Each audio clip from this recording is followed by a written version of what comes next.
This is Phishing with VoIP.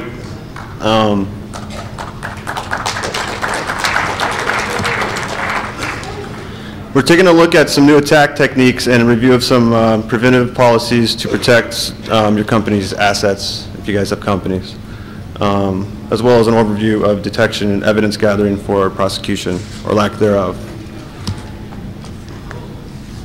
The points of interest that I'm going to cover in this talk is the proof of concepts, the actual systems. I'm going to show some examples as well.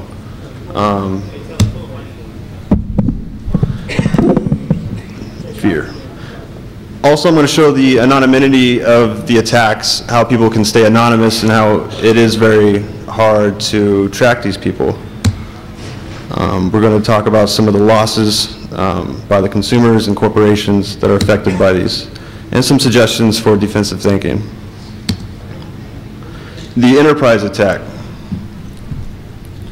This type of attack can go down in a lot of different ways. I'm just going to show some couple examples. The enterprise attack, if a malicious, like Phreaker would, not Phreaker, malicious phisher would get their hands on like an email list, they can just send out mass emails to particular corporations, like customers, stating some type of ruse where they need to call in to, you know, something's wrong with their account, they need to call in, blah, blah, blah. And they'll put a number in the email. When the customer calls that number back, they get a system that sounds exactly like an IVR system for the company that they're pretending to be, like Washington Mutual, T-Mobile, etc. I do have, show an example.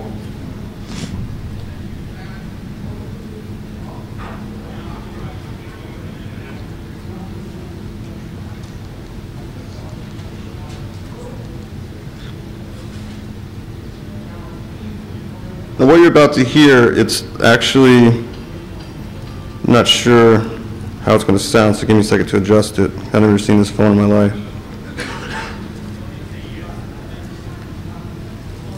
Right now I'm listening to one of his ringtones by mistake.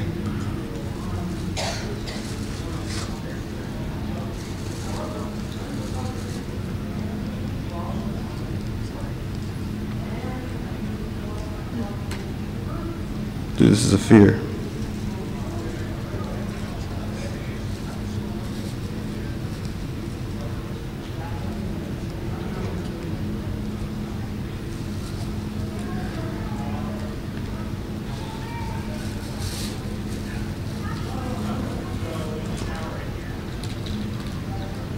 Dude, Incolio.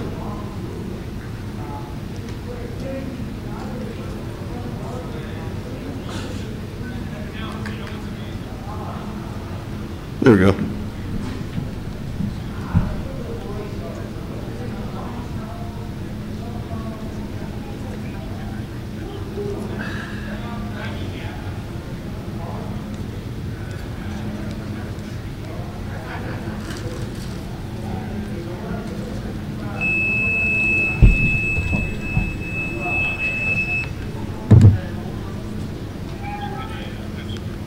There we go.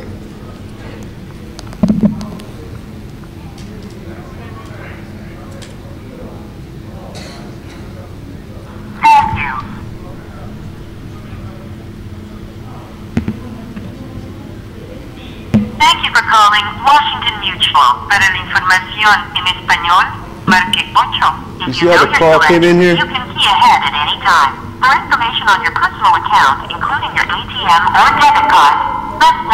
For online banking, press 2. For small businesses, press 3. For questions regarding your... One moment, please. And this is all going on my system. All this audio that you're hearing is coming from my system, and all of this data is being logged. Welcome to Washington Mutual Card Services. Please enter the last 4 digits of your credit card account number now. So, you know, they put it in. It logs it, but it says that it didn't. Because it's trying to get more information.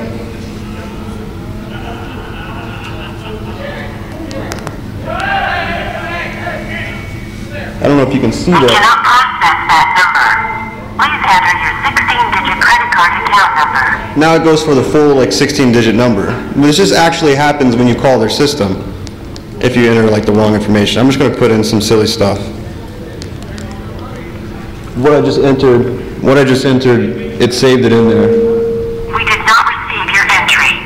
If you cannot locate your credit card number, or if you're calling to check on the status of your application, enter your 9-digit social security number, followed by the pound sign. So I put it in.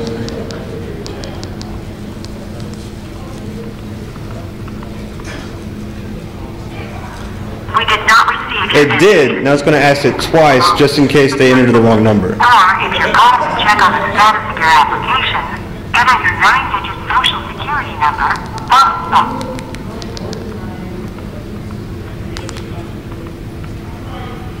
Please hold for assistance. To ensure quality service, your call may be monitored or recorded.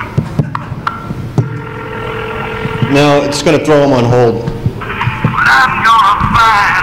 Don't let them take your man. Now what I could do is, I'm done. Now,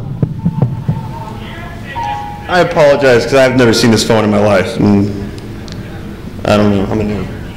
But I don't know how well you guys can see it over here, but all that information I just put in, it just logged it all in like a MySQL database. Now, if I wanted to, I could set up like a queue, which I was going to do because I brought several phones around here. I was going to try to register, but I was being blocked to be able to have my devices actually register out and come in, so I wouldn't be able to show that, so I apologize. But you can have it ring any SIP phone, any cell phone, anything you want to use. You know, you can have it ring those phones at the same time, and you know, you just pick up the phone. Thanks for calling, whatever. That's what these people are doing. They're doing stuff like this. Another type of attack that I'd like to talk about would be the man-in-the-middle attack. Now, people who research about phishing, they're aware of the man-in-the-middle attack. This particular man-in-the-middle attack has to do with your phone call being routed, not with your computer. So it's not just people getting a hold of email lists and stuff. A lot of these attacks are being taken place on the services side. I'm not sure if how many people are aware, but if you have a toll-free number and you're a business, the only thing that's required for you to reroute your toll-free number to another DNS or POTS is just to have the business name and the shipping and the billing address for the company that you have.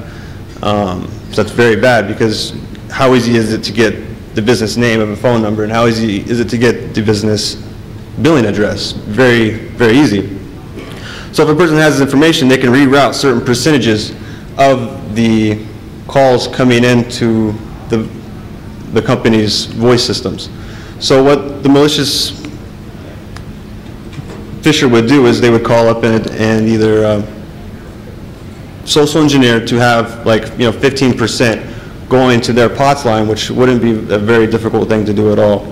So 15% of the time for all calls coming in, it would come in and hit the phisher's VoIP platform, which then in turn, not playing any audio. All of the media is coming from the actual corporation's IVR system.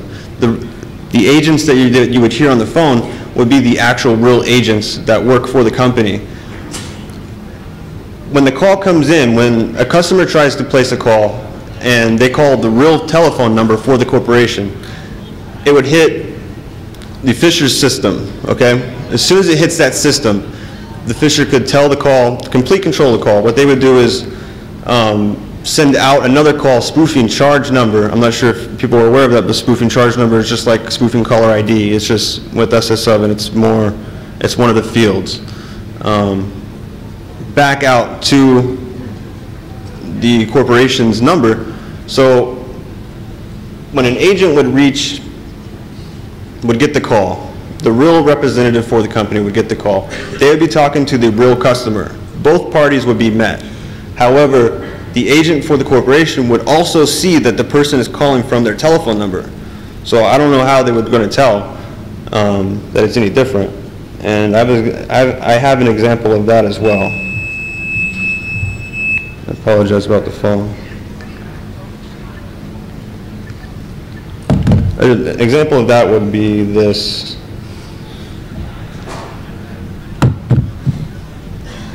Now take in mind, the audio that you're hearing from this is coming from the actual Washington Mutual system, not to say Washington Mutual.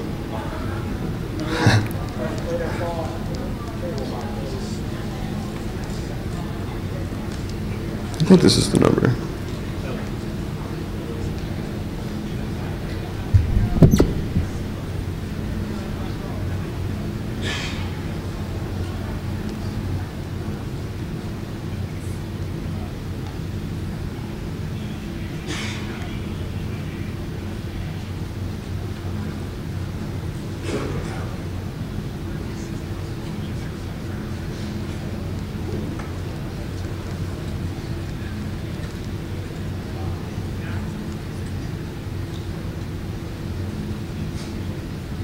I just forgot the number.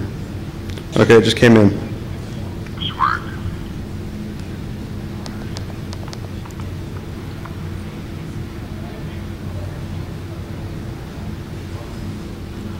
you.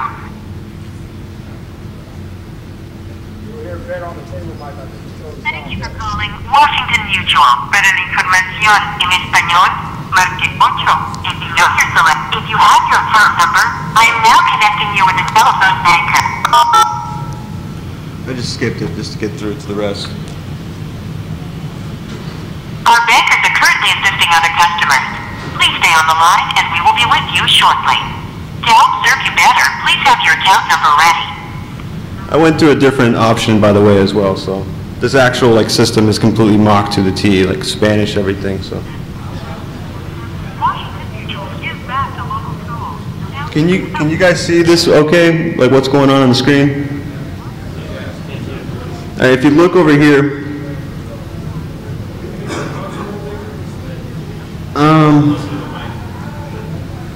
You can grab that mic off of there too.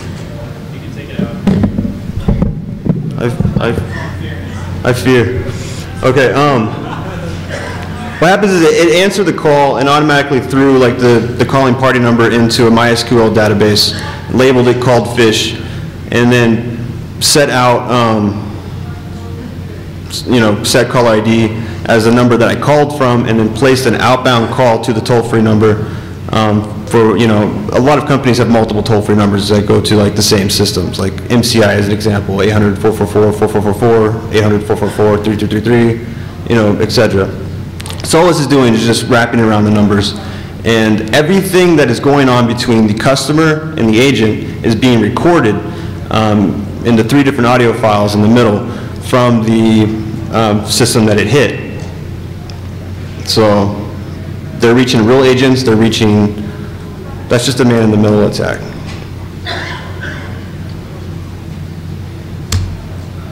The next one is the individual target attack. The individual target attack is kind of neat. It's when you target an individual. An example of that would be, this is like a level 7. Say there's Wendy, okay? Wendy's the target. Now, what the malicious person would do is they would have, when you send an email to like T-Mobile's cell phones, like number at tmobilemail.net, it shows up, if it's just an email with text, it shows up from like 603 and then your email credentials. Now when you receive a text message from T-Mobile themselves, it comes up the similar way with the same from 603 or 602, whatever, the same like 3-digit number. Well, someone can easily spoof an email, from that. When they receive it on their phone, they could put a message on their phone like, please call T-Mobile risk assessment immediately before your account gets, suspended. Then they would call another one of these systems. It's exactly the same way set up, same prompts and stuff. But what happens is at the other end is the phisher, and they can use like a social engineer attack once they get the call, like thanks for calling T-Mobile. This is Chet, 729-420. Can I have your mobile number, please? The person would say, they give them the mobile number. after they get the mobile number, they'd be like, all right, what's your passcode? And they'd tell them what the passcode is, and then they would say, all right, well, before I can go any further, I have to verify your account to the fullest extent. Your account has been flagged. And they'd be like, okay, and they'd be like, what's your, 9-digit social security number? What's your billing address on the account? Take in mind, these people are calling back a number, a toll-free number, that's the same exact prompts. You can't really tell, It's the same prompts. So when they get a customer representative on the other side asking these questions, trying to verify their account, I mean, every time I call, not all the time, but people verify.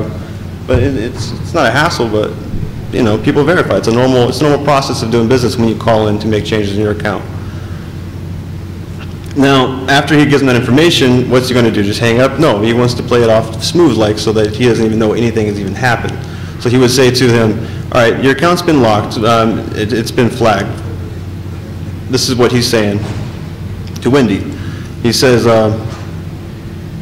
someone tried to access your account more than 10 times without providing the password, and we didn't think it was you. We have an automatic script on our system that if that happens, your account gets locked.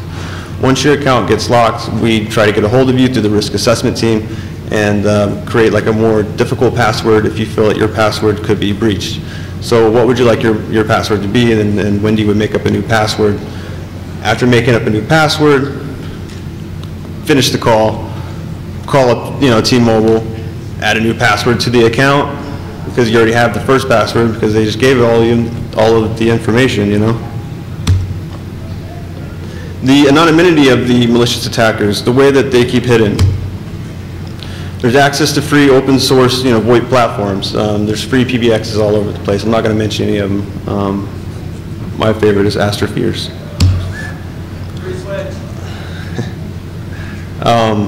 Access to free incoming direct inward dialed numbers, DIDs. You only need an email address to set them up. They can be rerouted to like a new IP address real time.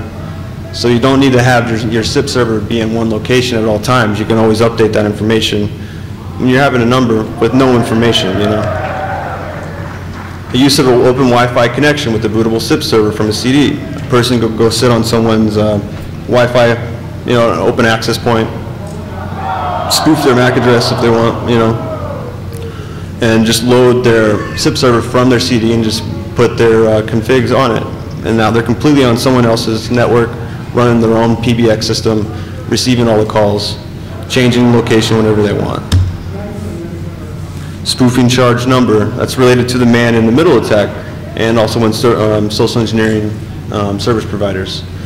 If you know about spoofing charge number, Google it, you'll see. Spoofing MAC address, like I mentioned, just another way of, keeping yourself hidden. It affects the consumer by identity theft, diminished credit score, anxiety about personal information. I know I flip out all the time. I don't know what's going on with my info.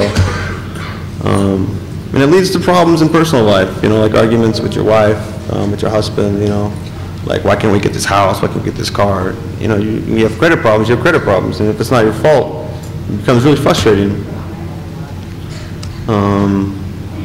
Very, very, very time consuming. I don't know who has had identity theft in this room in the past, but that it takes so long to fix. How it affects the corporations, more chargebacks, unnecessary charges that are fraudulent, higher premiums for their insurance, trust issues with customers, like customers not going to really know who to do business with. They're not going to know who they're talking to when they pick up the phone. They're going to hear the same prompts, but who's really at the other end? Bad publicity, revenue loss. That's what it ends up being. Some suggestions. On the services side, like AT&T, MCI, LCI, International, which is Quest, Sprint, they handle these toll-free services for these businesses. Those are the points that are going to be attacked as well. I recommend having like a group email alert from the services side. So when someone calls into AT&T and they make a change on your network for what DNS is being sent over or if there's any changes to the routing of your telephone numbers that's going into your company, that there needs to be a group notification sent out. And the reason why I say group is you could have someone that has that position and they get fired, or they leave, they quit, and then where does it get picked up at, you know? Raise awareness to customers to reach your customer service only from the numbers indicated at website. Now, if they make sure that they have some type of group email alert when something's changed, and they make sure that the customers only call the numbers that are on the website, that's not going to be completely 100% foolproof, because you know that that's not ever going to happen, but that's going to be pretty good, you know. Make it known that your company is ready to prosecute to the fullest extent and is aware of such attacks. You're not just like an idiot, you know, like not a noob. Consider some new ways of authenticating customers to representatives and vice versa. There's never really been ever a company that has allowed you to verify who they are. It's always been about who you are. Now, with these types of attacks happening, the consumer really wants to know, who are you? Are you really the company that I do business with, you know? There's never really been anything like that. Maybe there could be some type of passcode or something that the representative could read off of their account, so they can be like, all right, your passcode's this, or you know, some type of authentication. I'm just throwing that off the top of my head. Evidence gathering. If such attacks have been made, you want to make sure that you find the time when changes have been made. If someone has rerouted your number, you want to know exactly when these changes have been made. You want to check the SS7 records for when the call came in that made the routing changes. When you check the SS7 records, you want to make sure and check the JIP parameter, the JIP, the Jurisdiction Information Parameter. It's in the SS7 records. It indicates what switch that the call came from. Now, when people spoofing charge number, calling party number, call ID, all that stuff, it's still going to show up. They're not going to know what's going on, but if they look at the JIP parameter, they're going to see what switch, MPA, NXX, that the call came from. So then they can narrow it down and talk to that particular provider. And when they subpoenaed that telecommunications provider that's going from that switch, then they can grab all the IP information from who registered. They can grab the MAC address. I put it, you know, sure, the attack could have probably came from like a Wi-Fi connection, but you know, you always got to check all ends. One thing that when you are investigating, you want to make sure that you check all the activity on the account. Like the first number dialed, as an example. I don't know who's ever set up like a voicemail in here for K7. Has anyone ever heard of like K7.net? What's the first phone that you ever call from that number, like that you ever call to your voicemail? Your phone, right? You call from your phone to activate it.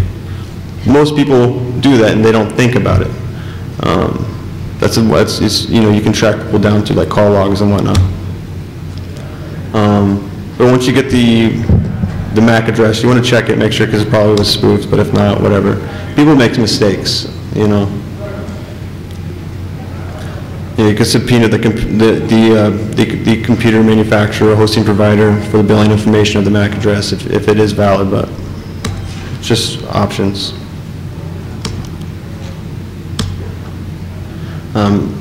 If you're a fall victim to these attacks, tracking the malicious phishers can be an exhausting task. You just don't ever want to give up. Everyone makes mistakes. Stay on top of the investigation, and always remember to make the malicious criminals fear. So, that's it.